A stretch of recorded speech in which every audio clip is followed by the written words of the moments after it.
요한복음에는 7가지 표적이 기록되어 있습니다. 기적이라고 하지 않고 표적이다라고 얘기를 해요. 기적과 표적은 달라요. 기적은 상식을 벗어난 기이하고 놀라운 일, 이게 사전적인 의미입니다. 나사로가 죽었답니다. 그런데 살려내시는 거죠. 상식을 벗어난 기이하고 놀라운 일임에 틀림이 없어요. 그래서 기적입니다. 오병이어로 5천 명을 먹이셨답니다. 이걸 기적이라고 얘기를 해요. 그런데 표적은 달라요. 어떤 사건이 일어나게 된 이유와 목적과 의미를 말하는 거죠. 다시 말해서 죽은 나사로를 살렸습니다. 기적이죠. 오병이어로 5천 명을 먹이신 것은 기적이죠. 그런데 이런 기적을 통해서 보여주고 싶은 게, 이런 기적을 보여주고 싶은 게 아니라는 거죠. 그런 기적을 일으킨 이유가 있고 목적이 있고 의미가 있다라는 거예요. 다시 말해서 요한이 보여주고 싶었던 것은 기적이 아니라는 거예요. 그 기적을 통해서 보여주고 또 말해주고 알려주고 싶었던 것이 따로 있었다라는 거죠. 예수는 그리스도, 하나님의 아들이다. 우리가 그토록 기대했던 예수가 지금 여기 오셨다. 이것을 말해주고 싶었던 거예요. 그래서 표적이라고 말합니다. 무리를 걸으심 기적이죠. 소경의 눈을 뜨게 하심 기적이죠. 이런 일들은 설명이 안 되는 것들입니다. 그래서 기적이다라고 얘기하죠. 그 기적을 통해서 예수님이 하나님의 아들인 것을 보여주고 싶었던 거예요. 그래서 표적이다라고 얘기를 하는 거예요. 이 표적을 통해서 이분이 하나님의 아들이야. 오늘 보면은 그 중에 첫 표적이라 그러죠. 가나 혼인 잔치에서 일어난 일인데요. 잔치집에서 포도주가 떨어졌답니다. 그런데 물을 떠다 주라는 거예요. 시킨 대로 했더니 손님들이 마시는 순간 포도주가 되었다라는 거죠. 그냥 포도주가 아니라 최상급의 포도주가 되었다는 거예요. 화학적 구조를 보면 이게 말이 안 된다 그래요. 물이 있는데 우리가 후 하고 불었더니 물이 얼어버렸더라. 말이 안 되죠. 그래도 설명은 된대요. 이게 물이 있는데 한참을 노려보았다. 그랬더니 물이 부글부글 끓더라. 말 안 되죠. 그런데 말이 안 돼도 이게 가능하다는 거예요. 근데 물이 포도주가 됐다? 화학적 구조가 바뀌었다? 이건 아예 말 자체가 안 되고 설명 자체가 안 된다는 거예요. 아무리 우려도 안 된다는 거죠. 이건 변화가 아니라 포도주가 변하여 물이 됐다가 아니라 새로운 창조라는 거예요. 변한 게 아니라 새롭게 만들어졌다는 얘기죠. 다시 말해 하나님의 아들이 아니면 할 수 없는, 예수님이 메시아이기 때문에 가능한 일이라는 거예요. 그래서 첫 표적인 거예요. 이분이 하나님의 아들이야. 그 기적을 통해서 이걸 말해주고 싶었던 거예요. 그 하나님의 아들 예수를 우리도 믿잖아요. 가나원인 잔치집에 계셨던 주님은 오늘 지금 여기에도 계신 줄로 믿습니다. 그런 은혜는 거기만 있는 게 아니라는 거예요. 오늘 우리 삶의 현장에서도 얼마든지 그런 은혜를 경험할 수가 있다라는 거죠. 어떻게 해요? 예수님이 여기도 계시니까. 물을 새롭게 만들어 포도주가 되게 하신 그 예수님이 오늘 우리 삶에도 와 계시니까 그 은혜는 여기서도 경험할 수 있다는 거죠. 오늘 이런 관점에서 본문을 좀 풀어가려고 하는데, 먼저 은혜는 모자람이요, 부족함이요, 어려운 말로 결핍이요. 이 결핍에서 시작이 되더라는 거죠. 3절에 보면 포도주가 모자란지라, 모자랐다는 거죠. 어려운 말로 결핍인 거죠.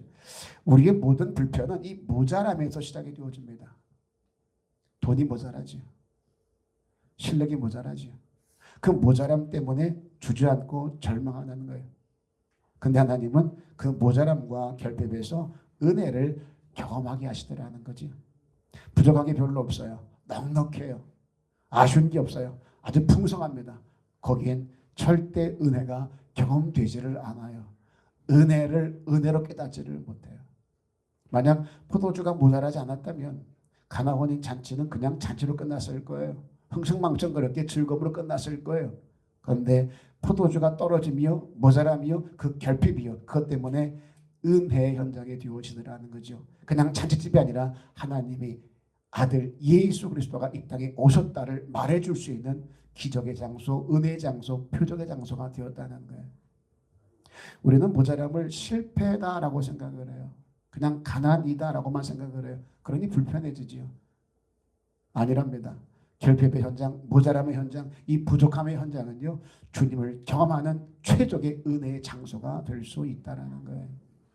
하나님은 기적을 경험하게 하기 위해서 먼저 이 모자람의 현장, 부족함의 현장, 떨어짐의 현장, 그렇게 결핍의 현장을 만들 때도 있다는 거죠. 질병을 줄 때가 있어요. 돌이키게 하시기 위해서, 마치 잃어버린 둘째 아들을 찾기 위해서 그 땅에 흉년을 보내신 것처럼, 나사로를 통해서 하나님의 아들이 이 땅에 오셨다라는 것을 보여주고 싶어서 그를 죽음에 이르게 하신 것처럼, 하나님께서는 그 결핍의 현장을 통해서 하나님 되심을 보여주기 위해서 우리에게 이런 힘듦을 던져줄 때가 있다는 거예요. 그냥 돈이 마른 게 아니에요. 이유 있고 뜻이 있을 수 있습니다. 돼야만 되는데, 될 수밖에 없는데 안 될 때가 있어요. 왜 마를까? 이유가 있어요. 거기서 네 힘과 네 능으로 된 것이 아니라 하나님이 함께 하신 거야, 은혜야를 알게 하시기 위해서 결핍을 허락할 때가 있다라는 거죠. 우리 보세요. 사방 결핍 아닙니까? 가정 경제를 봐도 그렇고, 신앙도 그렇고, 심지어 교회를 봐도 그렇고, 내 자녀들이 내 마음처럼 됐으면 좋겠는데 안 될 때가 많고, 모자라는 게 태반이 있는 거예요. 사방이 결핍인 거죠. 그런데 감사한 것은 예수님에게는 그게 전부 은혜의 통로가 되어지더라는 거예요. 삭개오 보세요. 키가 작습니다. 단순히 키가 작다는 게 아니거든요. 학자들의 추측에 의하면 삭개오는 곱주였다, 아니면 난쟁이였다라고 얘기를 해요. 그러다 보니 예수님이 지나갈 때 그렇게 보고 싶었는데도 불구하고 볼 수가 없어요. 왜? 곱추니까, 난쟁이니까, 그리고 세리장이다 보니 사람들이 터부시했을 겁니다. 얼마나 사람들이 많은지 아무리 뜀박질하고 까치발을 해도 볼 수가 없는 거예요. 근데 그 장애요, 그 결핍이요, 그것 때문에 나무 위로 올라가더라는 거예요. 그걸 누가 봐요? 예수님이 봐요. 그 간절함을 보셨는 거예요. 만약 삭개오가 키가 컸다면 나무 위로 올라갔겠냐는 거지. 장애와 결핍, 이 모자람은 분명히 불편입니다. 그러나 거기서 은혜의 통로가 만들어지더라는 거예요. 그 결핍 때문에 더 간절해지고 더 절박해지고 하나님이 아니면 안 되겠다는 마음을 가지고 주 앞으로 달려나가게 되어지더라는 거죠. 오늘 오후에 가서 제가 예배를 인도할 텐데 오늘도 그 얘기할 거예요. 중풍병자를 메고 간 내 친구 이야기를 할 텐데 그 또한 주를 만나게 된 동기가 뭐예요? 결핍이 있는 거예요. 사지를 움직이지 못하는 친구를 살리기 위해서. 결핍이 우리를 망하게 하는 게 아니더라는 거죠. 어떻게 다루느냐, 이 모자람을 어떻게 다루느냐, 이 떨어짐을 어떻게 우리가 다루느냐, 이게 중요한 거예요. 수없이 강조했습니다. 우리 시각과 우리 해석이 달라질 수 있어야 된다고요. 지금은 목사가 된 분인데요, 평신도 일대 간증입니다. 첫 아이를 낳았는데 황달의 심해 병원에 갔답니다. 그런데 심장에 구멍이 3개가 나서 피가 조금씩 샌다라는 진단을 받았다 그래요. 한참을 기도하는데 원망부터 나오더랍니다. 어떻게 이 아이에게 이런 질병이 생기냐, 어떻게 우리 가정에 이런 질병이 생기냐. 그러다 생각하다가 훅 지나가더래요. 그 생각을 놓치지 않고 꽉 잡았답니다. 그게 이 사건에 하나님의 계획은 있지 않을까, 혹시 내가 놓친 게 뭐 있지 않나 라는 생각이 들더래요. 그때부터 원망하며 고쳐달라는 간구가 바뀌기 시작하는데 자기가 청년 시절에 하나님께 소원했던 것들이 갑자기 떠오르더래요. 그때 내가 이렇게 저렇게 소원했었는데 그게 불현듯 떠오르더랍니다. 자기가 지킨 게 하나도 없더라는 거예요. 소원해놓고 그냥 나 나름대로 살아왔던 거죠. 이분이 이제 대학교 연구원이었다 그래요. 조교하면서 박사 마지막 단계였다고 하는데 학위 받고 출세하는 게 자기 인생의 목적이 돼 있더라는 거예요. 그 논문을 쓰기 위해서 얼마나 많은 노력을 했는지. 아내와 손잡고 회개했답니다. 내 아이 심장에 구멍 난 것이 우리 때문이라는 것을 깨닫게 되더래요. 하나님과의 약속 다 잊어버리고 세상의 잘됨에 취해서 영적으로 구멍 나버린 너덜너덜한 자기의 신앙과 삶을 돌아보게 되더래요. 그 후로 이제 9년이 지나서 목사가 되었답니다. 그리고 한 고백이 이런 거예요. 자녀의 구멍난 심장, 주님은 그 결핍을 통해서 진짜 결핍이 뭔지를 알게 하셨고 그것을 채우셨다라고 말씀을 하세요. 얼마나 크게 귀하게 쓰시는지 몰라요. 아, 저렇게 쓰시기 위해서 그 힘듦의 과정을 지나게 하셨구나. 이분이 잘한 게 이거예요. 결핍을 만나요. 모자람이요. 황당한 일들이요. 그런데 그 결핍을 좌절과 낙심과 원망으로 끝낸 게 아니라 그 결핍을 예수님께 가지고 나가서 주님의 손에 얹어드리는 거예요. 우리에게도 이런 결핍이요, 이런 모자람이요, 이런 떨어짐이요 다 있잖아요. 뭐 건강이 되었든지 뭐 돈이 되든지 가정의 화목이든지 내 실력이든지 직장이든지 그것 때문에 낙심하고 좌절의 수준으로 끝내지 말자는 거예요. 원망될 수밖에 없죠. 힘들죠. 그러나 거기서 멈추지 말자고요. 비록 원망으로 시작이 된다 할지라도 예수님께 가지고 한번 나가보자고요. 그리고 그분처럼 예수님의 손에 그 결핍을 한번 얹어보자는 거죠. 그러면 거기서 하나님의 은혜를 경험하게 되어질 줄로 믿습니다. 왜? 그날의 그 하나님은 지금도 살아계시고 그 예수님은 지금도 날 위해 거기서 기도하시기에 우리가 그 믿음 가지고 주 앞에 나가기만 한다면 그 놀라운 기적과 표적들이 여기서도 일어나게 될 줄로 믿습니다. 자, 그런가 하면 또 하나, 내 몫이요, 내 목가름을 잘 하셔야 되고 그 몫이 분별되시면 최선을 다할 수 있으셔야 돼요. 이걸 우리는 어려운 말로 사명의식이다라고 얘기를 해요. 3절에 보면 예수의 어머니가 예수에게 말합니다. 야, 포도주가 떨어졌어. 포도주가 없다. 그리고 또 하인들에 말합니다. 무엇을 말하든지 그대로 하라. 그리고 하인들은 그 말대로 예수님이 무엇을 시키든지 그대로 다 합니다. 마리아는 마리아대로, 예수님은 예수님대로, 하인들은 또 하인들대로. 우리 인생은요, 부족함이 있고 결핍이 있으면 책망을 하거나 지적하거나 탓을 하게 돼 있어요. 항상 그래요. 뭐가 잘못되면 자꾸 탓을 하거나 원망하거나 지적을 하거나 그렇게 한탄을 하게 돼 있습니다. 자기를 비하하거나 내가 하는 일이 다 그렇지 뭐 내가 된 적이 뭐가 있어. 난 태생부터가 그래. 태어나지 말았어야 될 거 태어나서 이런 힘듦을 겪고 있는 거야. 자기 비하하거나 내가 널 만나서 그래. 너 때문에 이런 일이 생긴 거야. 탓을 하거나 원망하거나 이게 우리 일반적인 반응이죠. 그게 지나고 나면 이제 정죄까지 합니다. 저주까지 하게 되어집니다.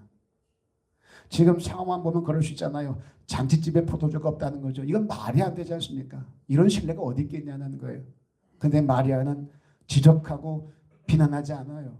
어떻게 이런 일이 생길 수 있냐 라고 말하지 않습니다. 자기가 할 수 있는 최선의 뭔가를 찾아서 그 일에 최선을 다해요.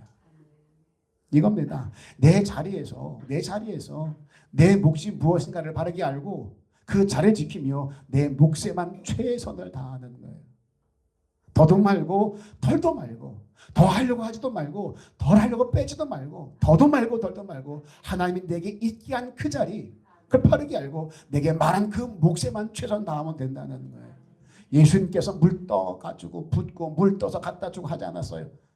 그냥 물 떠다 붓고 물 떠다 줘라 말한 게 답니다. 마리아가 뛰어다니면서 그 물 떠다 붓고 떠다 주고 하지 않았어요. 너는 그냥 예수님이 하란 대로 그대로 하면 된다. 말이 끝났어요. 하인들은 구구절절 말하지 않고 그냥 하라는 대로 물 떠다 부으니까 물 떠다 붓고 갖다 주라니까 갖다 주고 이 말이 되냐고요. 포도주 달라고 아우성인 사람들에게 물 떠다 내가 부었는데 그 물 떠다 주라면 누가 경을 치겠어요. 하인들이 경치지 않겠냐고요. 뺨 맞지 않겠냐고. 그런데 터달지 않고 덜도 말고 더도 말고 하라는 대로 그냥 내 자리에서 내 몫만 감당해요. 그랬더니 거기서 역사가 일어나더라고요. 그랬으면 좋겠어요. 제가 수없이 강조했어요. 나사로 살릴 때 네가 살려라 말하지 않아요. 나사로 들고 나와라 말하지 않아요. 돌문 옮겨라. 돌문 옮겼어요. 나사로야 나오너라. 나왔어요. 야 빨리 풀어 다니게 해라. 풀어 다니게 했어요. 돌문은 내가 옮기면 돼요. 살리는 건 예수님이에요. 돌문 옮기라 그랬더니 난 못해요. 주님이 해주셔요. 네가 해라. 더 돌문 나 힘들다. 아니요. 나보고 옮기라면 옮기면 돼요. 할만하니까 옮기라 하셨겠지요. 그런데 돌못 옮기지 않고 나사로를 내가 살리겠다고 나사로야 일어나라 주여 믿습니다. 그건 내 목 아닌 거예요. 주님은 주님 몫을, 나는 그냥 내 몫을. 오병이어도 마찬가지예요. 이웃을 어떻게 먹입니까? 돈 걸어 다니지 않았습니다. 사방팔방 뛰어다니 떡 걸어 다니지 않았습니다. 그냥 주님께서 가지고 오라. 여기 이 아이 도시락밖에 없습니다. 이리 가지고 와. 축사하시고 떼어줘라. 떼어주니까 5천 명이 먹고도 남는 역사가 있어요. 주님은 주님 몫을, 나는 내 몫을, 아이는 아이 몫을, 자기 몫을 최선 다해 감당하니 놀라운 역사가 일어나더라고요. 단순히 기적이 아니라 그 기적을 통해서 이분이 바로 하나님의 아들 예수 그리스도야, 이걸 보여주게 되는 사건, 현장이 되더라는 거예요. 우리도 그랬으면 좋겠어요. 내 자리에서 내 몫을 바르게 알아 최선 다하면 하나님이 이루실 일들을 거기서 나타내고 보여주실 줄로 믿습니다. 생각하지 말자고요. 따지고 계산하지 말자고요. 하나님이 하실 일이니 내 몫에 최선만 다하실 수 있기를 주의 이름으로 부탁을 드려요. 미국의 알버트 목사가 신학생들 앞에서 설교를 합니다. 알버트, 조소련이라는 땅이 있다. 그들은 조선이 어디 있는지도 몰라요. 우리가 우간다 어디 있는지도 몰랐던 것처럼 그들은 조선이 어디 있는지도 몰라요. 1300만의 백성이 있는데 가난과 질병 속에서 죽어가고 있다.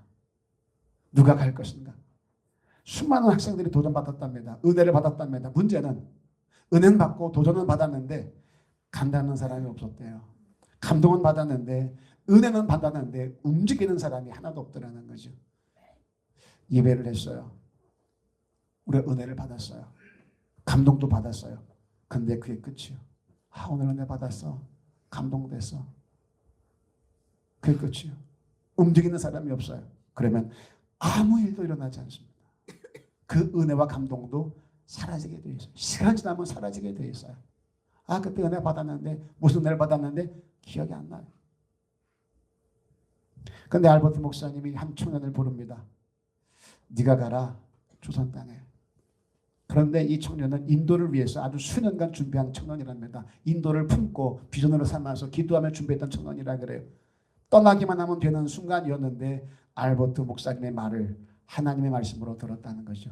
인도로 가야 될 그 청년이 틀어서 조선 땅으로 오게 된 거죠. 그분이 언더우드랍니다. 이분은 다 알죠. 우리가 알버트는 몰라도 언더우드는 알잖아요. 조선 땅이 눈에 밟힌 거예요. 왔는데 떠날 수가 없어요. 그 사명의식이 오늘 한국교회를 이만큼 성장시키는 미랄이 되었다는 거예요. 하나님의 능력으로 나타나는 놀라운 일들은 감동에서 일어나는 게 아니라는 거예요. 은혜를 받았다고 놀라운 일이 일어나는 게 아니라는 말이죠. 말씀을 듣고 나 깨달았다고 해서 그게 놀라운 역사가 나타나는 게 아니라는 얘기예요. 그 말씀과 주신 은혜와 내가 받은 감동을 통해서 하나님이 내게 원하는 게 뭘까? 아버지가 지금 내게 말씀하고 싶은 게 뭔가?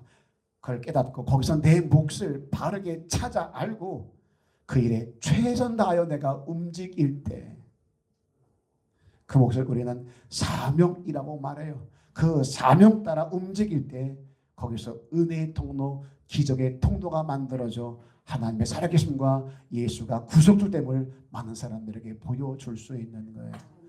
전도지 들고 나가서 예수 믿으세요 한다고 예수 믿는 게 아니라 이런 표적의 현장들이 내 삶에 있어야 돼요. 남들은 놀라운 일들인데 우린 당연한 일들이 있잖아요. 하나님 아니면 설명되지 않는 그런 일들이, 이런 기적들의 상식이 되어서 많은 사람들이 볼 때 진짜 하나님이 살아계신가 보다, 너를 보면, 너의 교회를 보면 하나님이 살아계신 것처럼 느껴져. 이게 표적이 되어서 예수 믿자 할 때 거부하지 못하고 주 앞에 나올 수 있게 하는 그런 성도와 교회가 됐으면 정말로 좋겠어요. 우리가 왜 이 땅에다가 소망을 두지 않고 하늘에 소망을 둬요?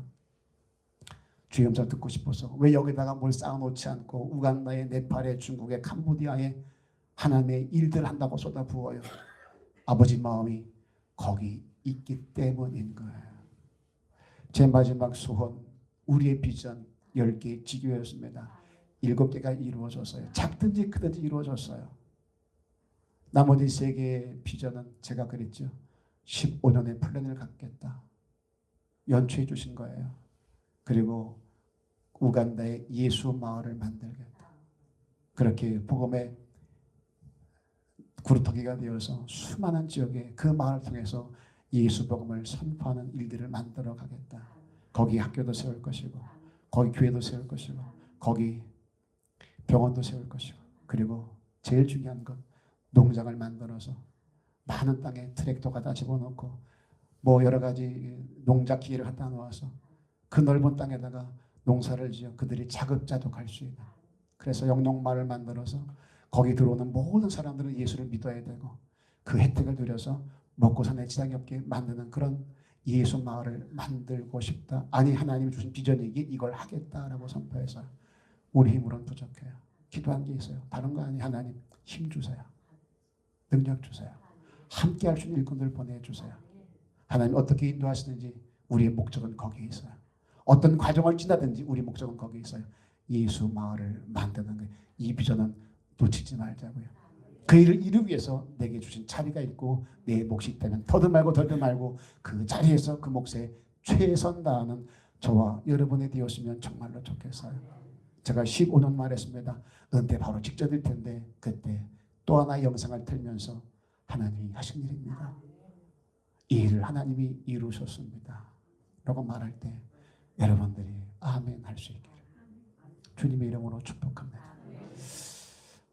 제가 가급적이면 이런 얘기 안 하려고 애를 많이 쓰는데 새 집사가 수요일에 오셔서 예배를, 금요일인가요? 예배를 하는데 간증을 하더래요. 지금 집사님 하지 말까요? 하지 말까요? 예? 무슨 말인지 모르겠어요. 몰라요? 그래요. 여하튼 고개를 이렇게 하시길래 또 내 얘기 하나보다 싶을 것 같아 제가 조심스럽긴 해요.